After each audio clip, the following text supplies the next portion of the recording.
Hey Glamfam, Linwood here, and today I'm going to be showing you how to do a French braid for absolute beginners, which means we're going to be starting with the basics. So I'm going to start off showing you how to do a standard overhand braid, and then we're going to work our way into a French braid. If you already know how to do an overhand braid and you're well skilled with that, I'll put a timestamp so you can skip forward. Okay, so I'm choosing to begin on an overhand braid and just a singular ponytail because it'll make it easier for you to see and manage. I would recommend doing this at least a minimum of 10 times so you get comfortable with it before you start trying to do a French braid in this hair. So in order to do this, we're going to go ahead and begin by placing our fingers in here just like this. So taking my index finger and my middle finger, and I'm just going to place it directly into that hair, and it'll give me 3 proportionate pieces like so. From there, I'm going to go ahead and separate those pieces out using those same fingers on the opposite hand. It'll just kind of help me keep things separated. Now the key to overhand braiding is that we're going to always be bringing the outside strand over whatever strand is in the middle, and I'll show you exactly what I mean. So I'm right-handed, so I'm going to start with the strand on the right. You can start with either right or left. It's totally up to you. We're going to go ahead and pull that strand on over the middle strand, and that means that our middle strand has now swapped places with it. It's become our right strand. Then I'm going to come over to the left, and we're going to do the same thing. So this has now become my new middle. You can see it's in the middle. So I'm going to come from my left and pull it over the middle strand, which makes it my new middle strand, as you can see. From there, we're going to come back to the right and pull right over the middle, just like so. Then left over the middle. When you're first learning this, it can be a bit hard to kind of control all of this hair. So if you're still finding that you have some difficulty with keeping this braid symmetrical, with keeping it tight, or with getting it even, feel free to continue to practice this until it gets comfortable and begins to look a bit more neat. So again, left over middle, right over middle. A few important things to note is that my hands are incredibly close to the area that I'm braiding. This makes the braid look significantly tighter. So see how tight the braid looks here versus how tight it looked at the beginning when my hands were slid further down the shaft of the hair. If your hands are further away from the area you're braiding, the whole braid looks looser. If your hands are closer to the braid, the whole braid looks tighter and will actually feel significantly tighter also.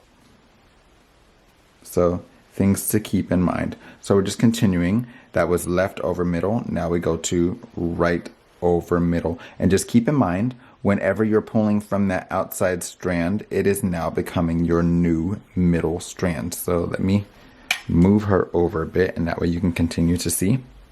We've got here, my left strand will come over the middle, and my right strand will come over the middle. And you'll just continue this. So once you have your overhand braiding down, we're ready to go ahead and move into your French braiding. So practice this until you get comfortable, and then move into the next step with us. Remember, this is YouTube. You can pause, you can rewind, you can even change the speed in your settings to where it's slower if you need it to be. I'm going to take this down, and then I'm going to separate down the middle. This is because it's easier for you to control half of the head versus the whole head when you're first learning. So I always teach on half of a head or in quarter sections. Okay, so I've dropped half of the head and I've detangled it well. And of course, you'll want to make sure that you've really well detangled the hair. The other half is just lightly pinned to the side here.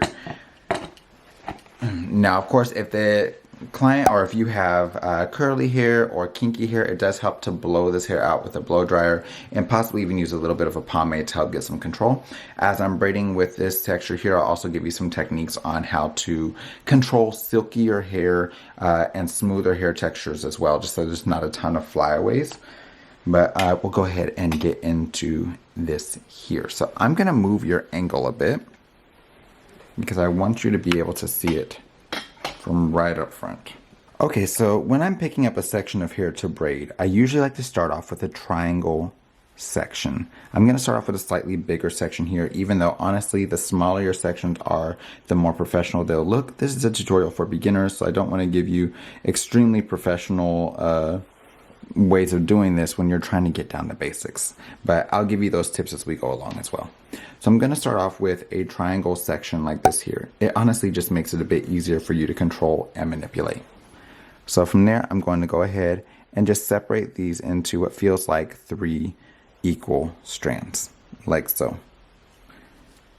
Now from here, we're going to do the same as we did before, bringing our outside strands over the middle. Again, I'm going to start with the right strand because I'm right-handed. So right over the middle. And we're not picking up any hair just yet. Then from there, we're going to go to left over middle as well. Now, if you'll notice on both of those, there was hair from the outside sections that was coming over with us. On this third one, there's no hair from the outside section coming with. So we're going to have to add that hair. So I'm just going to take my finger and slide right across the scalp to the center of where I want that braid to be.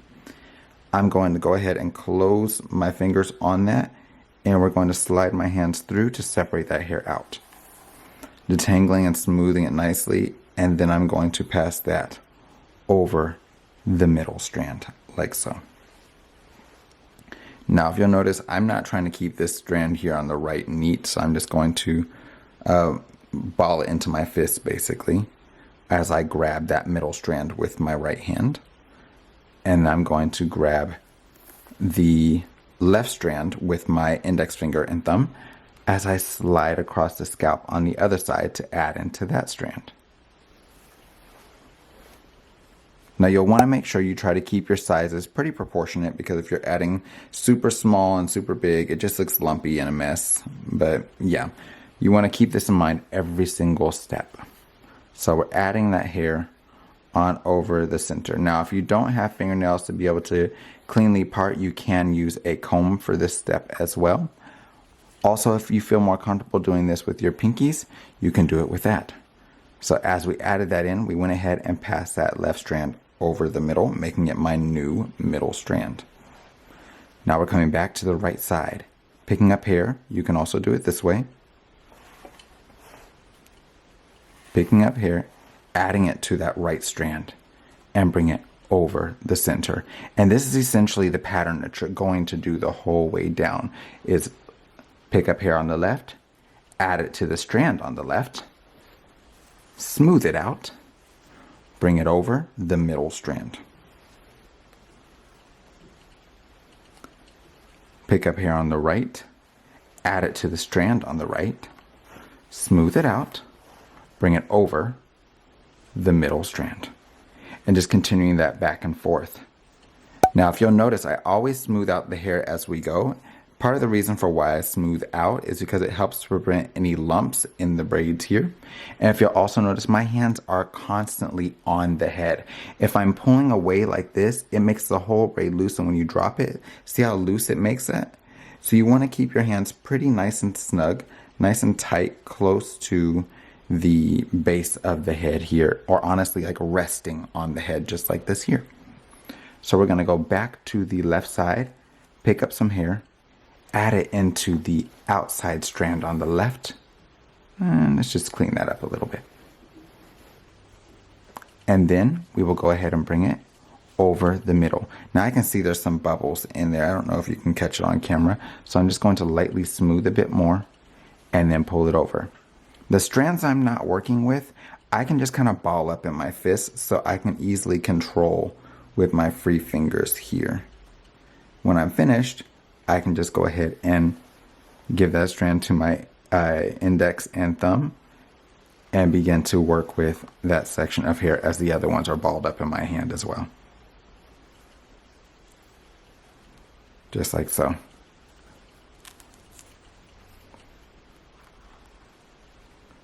So we're going to continue this pattern all the way down.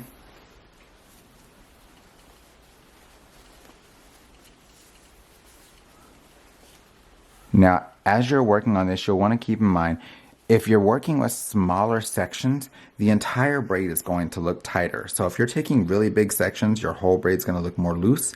If you take smaller sections in this, the whole braid is going to look more tight.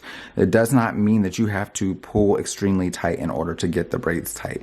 Also, if your knuckles seem like they're hurting, your grip is a little too tight, so loosen up your grip. You'll notice that your knuckles feel much better and they won't be hurting when you're finished with the braid. So just to give you an example, on these next few, I'm going to go ahead and pick up smaller pieces so you can see how the braid begins to change.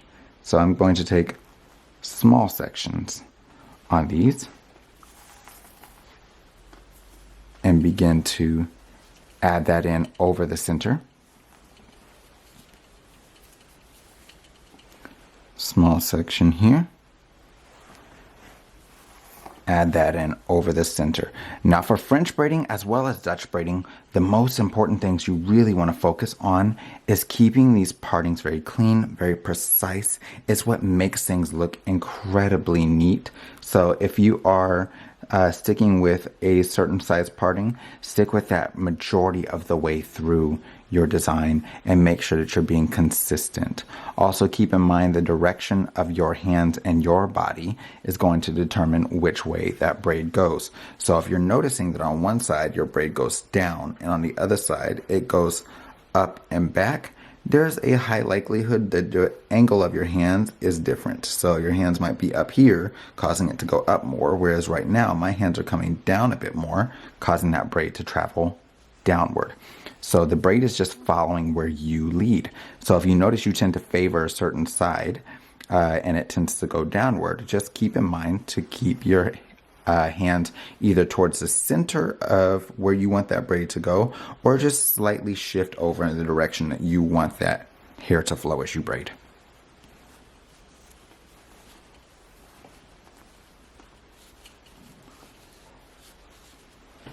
Hopefully you can already see how much tighter the braid is looking here versus here. That's just off of using smaller pieces. So the size section that you pick up is going to make all of the difference when it comes down to how neat this braid looks. Now when you're starting out, honestly, I would encourage you to take bigger sections. This is so you can find your rhythm and get accustomed to what you're doing. If you are more advanced and you want your braids to look neater, pick up smaller sections and they'll begin to tighten up and look even neater.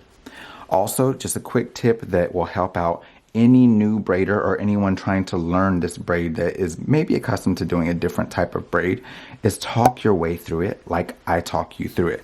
It helps to appeal to the side of the brain that processes information instead of trying to appeal to the artistic side of the brain. You have to find a pattern and a flow before you can get artsy with this. You've got to learn the rules before you can kind of just flow in the rhythm or the pattern of what you're doing. So that being said, when you're braiding, talk to yourself just like I'm talking to you. Even if you have to do it lightly or quietly, it'll make you feel crazy, but if your braids turn out great, no one thinks you're actually crazy. They just think you're a great braider.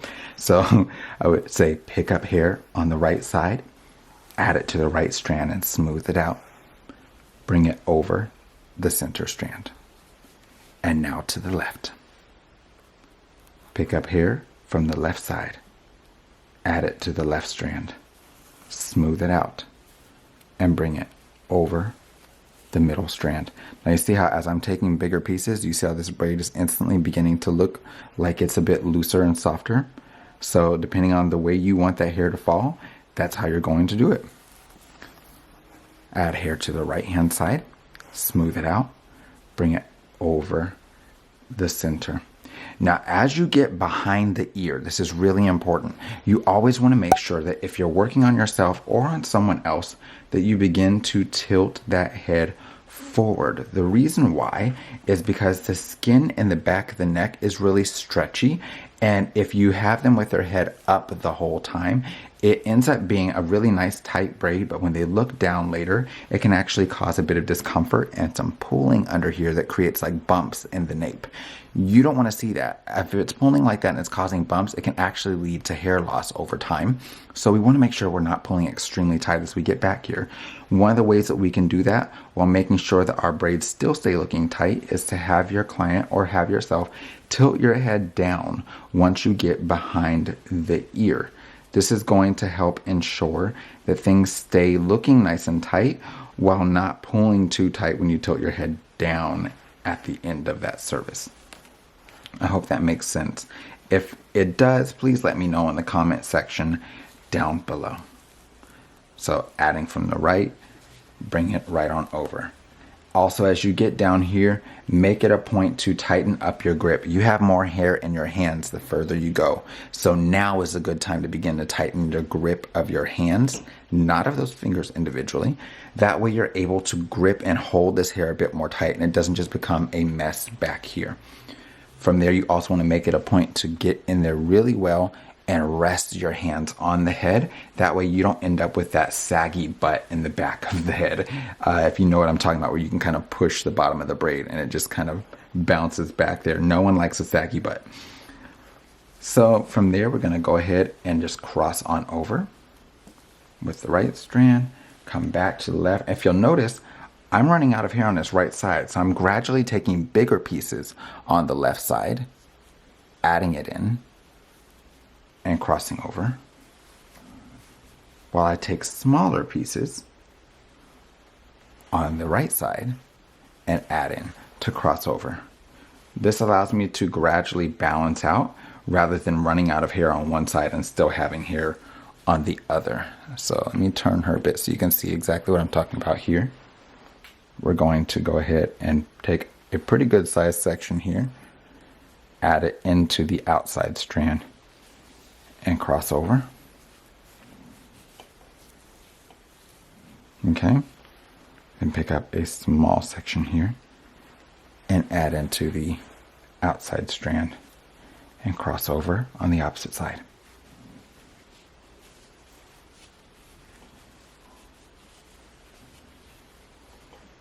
Keep in mind, the first time that you do this is going to be difficult. I've been doing this for over 20 years. I'm a bit more skilled. The more you do it, the more easy it becomes for you to do. So don't stress or sweat the small stuff. Go through the motions, and when you feel like you're messing up, continue braiding. You're learning. When you get it down, that's when you begin perfecting. Right now, don't worry about perfecting. Worry about getting your rhythm. Talk your way through it so you don't forget. Because a lot of times, if you're accustomed to going right over middle, left over middle, right over middle, the issue becomes now you start adding in hair and it breaks your pattern. So it becomes add hair on the right, right over middle, add hair on the left, left over middle, and you begin forgetting where you added in hair and when you should go over the middle, and it messes people up. Once you get off of the scalp, you can just braid as normal and go all the way down to the ends of the hair. As you've got that, you now have a French braid down to the scalp. Now, if you're needing more control over that hair because it's too silky for you, lightly mist it with water. Don't get it soaking wet, just lightly mist. It will help you to control that hair much better as you braid, and that way you're able to work with that hair. And if you need a bit of hold, you can either use a light amount of gel or a pomade as you braid, and that way you're able to better control the hair without causing it to be a huge mess or having like hairspray and being sticky and all that. It still gives you a little bit of texture without making it hard to work with. If you have any questions, comments, or concerns, please be sure to leave them in the comment section down below. And until next time, you guys, take care, God bless, and stay glam. You know we love you, boo. Don't forget to subscribe. Bye.